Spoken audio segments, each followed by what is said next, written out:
こんにちは。ゆっくりレ夢ムです。こんにちは。ゆっくりマリサだぜ。やあマリサ。やっと終わりが見えてきたね。そうなんだぜ。あともう少しだぜ。前回は洗面ボールを支える棚受けを取り付けて、さらに、洗面ボールのネジを入れるための鬼目ナットと、手作りの木製フックをつけるところまで終わったね。そうだな。今回は洗面ボールの取り付けから、排水トラップの接続、蛇口の接続なんかを解説していこうと思うぜ。本当にいろんな道具や部品の話が出てきたね。そうだな。あと少しだけ続くから、ぜひ最後まで見ていってほしいぜ。じゃあ解説お願いね。おう、任せとけだぜ。このチャンネルでは、DIY やライフハック、生活に役立つ情報を配信していこうかと思います。そして、動画で紹介した道具や材料は、できるだけ概要欄に載せておきますだぜ。それでは、ゆっくりしていってね。ゆっくりすっきり DIY。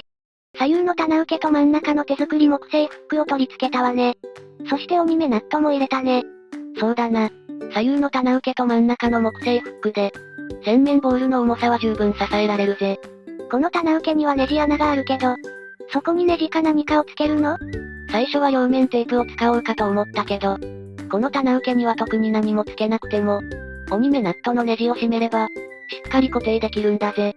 この写真を見ると、排水や水道もすでに色々 DIY されているね。もちろん、そのあたりも詳しく話していくぜ。よし、まずはこのレンニーレンっていう、排水トラップを取り付けていくぜ。この排水トラップの PDF の説明書は概要欄に載せておきます。それでこれが説明書の一部なんだぜ。こんな風に取り付けるんだね。取り付け方にもいろんな種類があるから、それぞれの排水スタイルに合わせて付けてほしいぜ。うちは直径 32mm の横に刺すタイプなんだぜ。だから、この説明書に書いてある通りに、ノコギリで直径 40mm のこの部分を切ったんだぜ。今回は写真の切り替えが多いので、詳しく知りたい人は、一時停止しながら見てくださいね。くださいだぜ。それで、これが切る前の部品なんだぜ。この、ちょっと太くなっているところを切ったんだね。そうそう。それで、こんな形だった排水パイプを、この、下にクイッと曲がってる場所ね。これを、こんな風にぶった切って、最終的には上向きにしたいんだぜ。それで、こっち側も直径 32mm だったから、この説明書の通り、横から差し込むんだぜ。そのままじゃ入らないよね？そう、入らないんだぜ。だから、この差し込みソケットで接続するんだぜ。これはどんな風に使うのかな？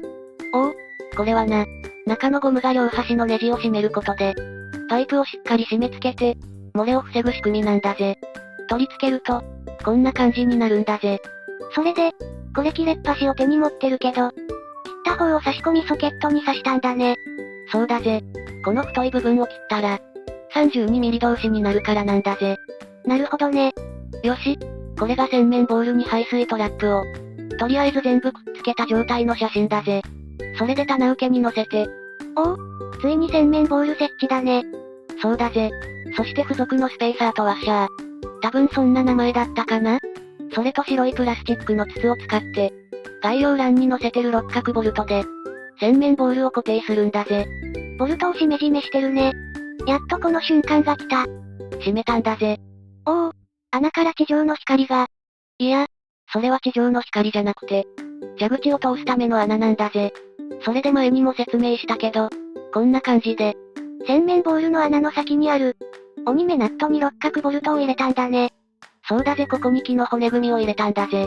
それから、この長いホースを切って接続したんだけど、正直、なんかしっくりこないんだぜ。そういえば、排水でやっちゃいけない配管ってのがあるんだぜ。こんな風にな、二重トラップってのがあるんだけどな。何それ？トラップってのは、水を溜めて、下水の匂いや虫が上がってくるのを防ぐ部分なんだぜ。でも、それが二つ続くと水の流れが悪くなっちまうんだぜ。へえ、二つあった方が安心ってわけじゃないんだね。逆にゴボゴボ音がしたり、水の蓋がなくなって、匂いが上がってくる原因になるんだぜ。だからトラップは一箇所だけにしないとダメなんだぜ。なるほど。DIY で排水をいじるときは気をつけないとね。そうそう。こういう構造にならないように注意だぜ。そしてさらに余分な排水ホースを切って、短くしすぎないようにね。最終的にこんな感じで排水管に刺さったんだぜ。なるほど。短いけどこれでしっくりきたね。そうそう。それで次は止水栓に接続する。水道用のフレキパイプを取り付けるんだぜ。この止水栓に乗ってる黒いのはパッキンだね。そうなんだ。この黒いパッキンを入れて、接続部を閉めれば水道に接続完了だぜ。それでこれだぜ。おー、水が出た。そうそう。思わず感動して5リットル水を飲んじまったぜ。あはは。飲みすぎだよ。でな、うちの洗面ボールの水道は淡水栓なんだ。だからこのアダプターをつけないと、水道の径が小さくて取り付けできなかったんだぜ。淡水栓ってなんだっけ？簡単に言うとお湯が出ない、水だけの水道なんだぜ。それで、こんな風に置いて、水道の蛇口が入ります。蛇口やっときた。それで下からこの長い工具を使って、淡水栓アダプターを締め締めするんだぜ。おお、ついたね。洗面ボールの六角ボルトもしっかり締まってる。水が出たーぜ。やったね。でも実はな、この蛇口はネジの部分が 4.5 センチで、短くてすごくつけづらかったんだぜ。だから視聴者さんは同じものは買わない方がいいと思うんだぜ。マリサはまだこれ使ってるんでしょ？そうだぜ。今も使ってるぜ。上下水道がしっかり流れるのを確認できたら、コーキングするんだね。そうそう。そしてこんな風に右と左にもマスキングして、それからこの使い捨て手袋をしてな。コーキングしたところを指で鳴らしていくんだぜ。そして、塗ったらすぐにマスキングを剥がすんだ。理由はどうしてかな？コーキングが乾き始めるとテープとくっついちまって、剥がす時にギザギザになったり、コーキングごと一緒に取れちまうんだぜ。なるほど。だからまだ柔らかいうちに、剥がすのが大事なんだね。あとな、なんだか知らんが、よくこんな風にコーキングがぶっ壊れるんだぜ。あらら、ベトベトだねー。おう、掃除が大変だったんだぜ。それから、これだぜ。おー、完成だー。失敗して凹んだ時もあったが、成功すると、俺って天才かなって思っちまうんだぜ。調子に乗りすぎないでね。やっと完成したね。洗面台シリーズは12話で終わりかな？あと1話だけ続くと思うんだぜ。ちょっと作ってみないとわからんがな。今回は尺が長くなるかと思ったけど、思ったより短く済んだぜ。今回は素材集めに時間かかったもんね。じゃあ今回はこのくらいかな？おう、そうだな。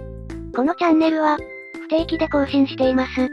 そして視聴者さんの、生活に役立つことを目標にしています。何か質問があったら、気軽に話しかけてきてくれだぜ。いいねや、チャンネル登録してくれると嬉しいんだぜ。それでは、また次回の動画で会いましょう。またねー。